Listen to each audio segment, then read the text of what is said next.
इस दुनिया में, खासकर इस देश में 95% लोग उस चीज के बारे में सोचते हैं जो उनके हाथ में है ही नहीं। क्या? फल। सर आपको पता ही नहीं कल क्या होने जा रहा है। तो जब हमें कल का पता ही नहीं तो हम आज में रहे। और जितने लोगों ने अपने आज को सुधारना शुरू किया उनका कल बेहतरीन हो गया, क्योंकि जो कल के बारे में सोचते हैं वो आज कुछ कर ही नहीं पाएंगे, और जो पास्ट के बारे में सोचते हैं वो कुछ कर ही नहीं। दो लोग निष्क्रिय हैं।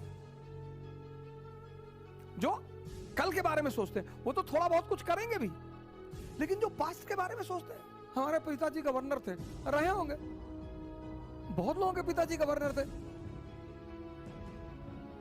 लेकिन हमारी जो शिक्षा पद्धति थी, कहानी। विक्रमादित्य जाते हैं बरगद के पेड़ पर, एक लाश को उतारते हैं, अपने कंधे पे रखते हैं, तो लाश उन्हें कहानी सुनाना शुरू करती है। अब सोचिए सर, इस कहानी का मकसद क्या है? सुनिए कहानी और उसका मकसद। लाश उन्हें कहानी सुनाना शुरू करती है कि एक आचार्य थे, उनकी बड़ी खूबसूरत सी बेटी थी। आचार्य के 3 शिष्य थे और तीनों उस लड़की को बहुत प्यार करते थे और तीनों बड़े योग्य थे। आचार्य जी को भी लगता था कि यार योग्य तो तीनों हैं, लड़की को भी लगता था कि योग्य तो तीनों हैं, तो शादी किससे करूं? बाप और बेटी दोनों बड़े कंफ्यूज थे कि विवाह किससे किया जाए।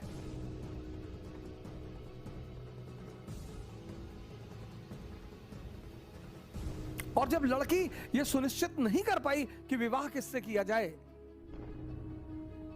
तो एक दिन लड़की ने आत्महत्या कर लिया। अब जब लड़की ने आत्महत्या कर लिया, तीनों बड़े निराश हुए, गए उसका दाह संस्कार किया। तो एक शिष्य तो तुरंत सन्यासी बन गया, वहीं धूनी लगा ली उसने उसकी कब्र के पास कि बस अब जीवन में कुछ करना ही नहीं, जिसको मैं प्रेम करता था वो बचा ही नहीं, तो अब जीवन में कोई सार नहीं, अब सिर्फ तपस्या करनी है और तपस्या करके ही जीवन को त्याग देना है।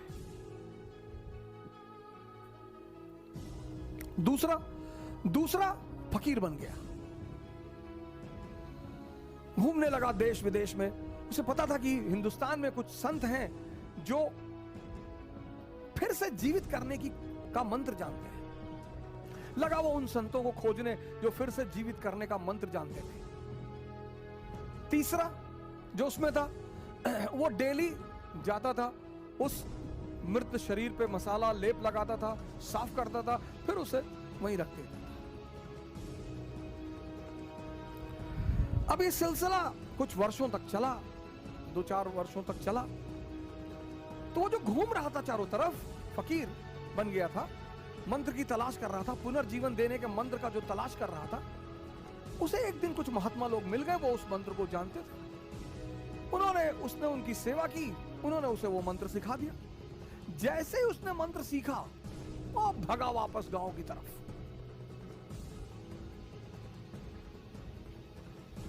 और वापस आकर उसने उस युवती को फिर से जिंदा कर दिया।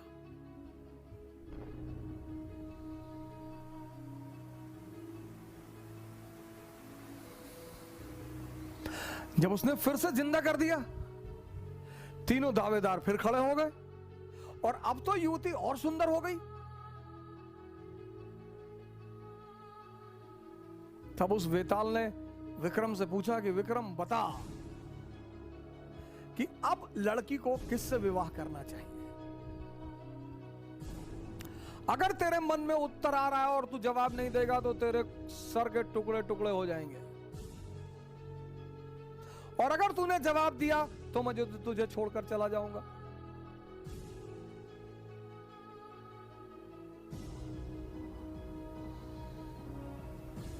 वेताल ने कहा कि अगर तेरे मन में जवाब आ रहे हैं, और ये नेचुरल प्रकृति है, हमारे सामने जब भी कोई परिस्थिति होती है, एक जवाब मन में आता है कि ये कर ले यार। नेचुरल प्रकृति है, नेचुरल जवाब आना ही है। तो विक्रम बेताल ने कहा कि देख विक्रम, अगर तेरे मन में जवाब आ रहा और तूने मुझे नहीं दिया तो तेरे सर के टुकड़े टुकड़े हो जाएंगे, और अगर दे दिया तो मैं चला जाऊंगा।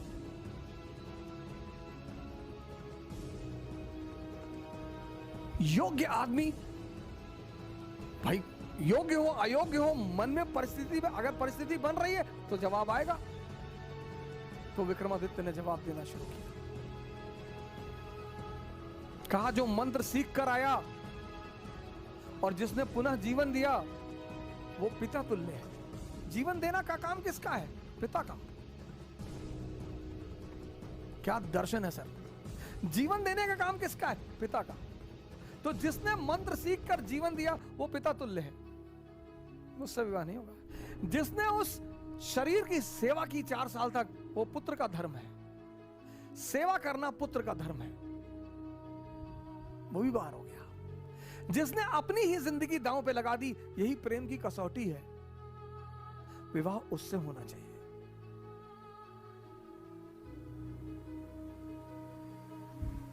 यह था शिक्षा देने का तरीका। और जैसे ही विक्रमादित्य ने जवाब दिया, वेताल उड़ चला कि तूने बोल दिया विक्रम। यानी अब सुनिए इस कहानी,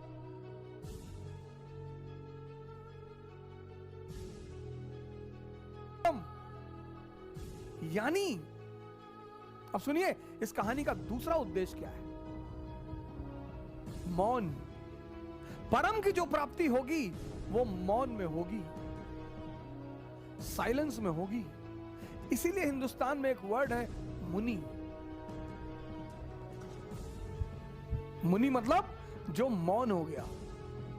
परम की जो प्राप्ति होगी, परम की, 25 बार विक्रम जाता है, 25 बार वेताल उससे सवाल करता है, 25 बार वो जवाब देता है और वेताल हमेशा निकल जाता है। और जब अंतिम बार विक्रम चुप हो जाता है,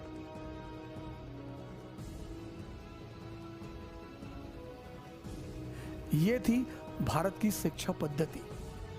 मैंने कहा ना, अगर आप पीछे पलटकर देखें भारत के इतिहास को, तो कभी कभी आपको लगा कि यार इतने महान लोग कैसे पैदा हो। तब तो यार ये कोठारी इंटरनेशनल नहीं था, तब तो रेयान इंटरनेशनल नहीं था। गांवों में जो स्कूल खुलते हैं, मैं गोरखपुर जा रहा था गोंडा से, तो रास्ते में एक कस्बा पड़ा, तो वहां पे स्कूल का नाम मैंने पढ़ा, वास्को डिगामा इंटरनेशनल स्कूल। गांव में सर, मतलब नाम का मतलब यह है कि हम अंग्रेज हैं, हम तुम्हारे बच्चों को अंग्रेज बनाएंगे। अंग्रेजी सीखना बुरी बात नहीं सर, किसी भी भाषा को सीखना बुरी बात नहीं है, लेकिन अपनी संस्कृति को समझे बिना अगर हमारी देश की 95% जनता ध्यान और योग कर रही होती ना सर, कोरोना कुछ नहीं कर पाता। लेकिन हमने तो मजाक उड़ाया सर।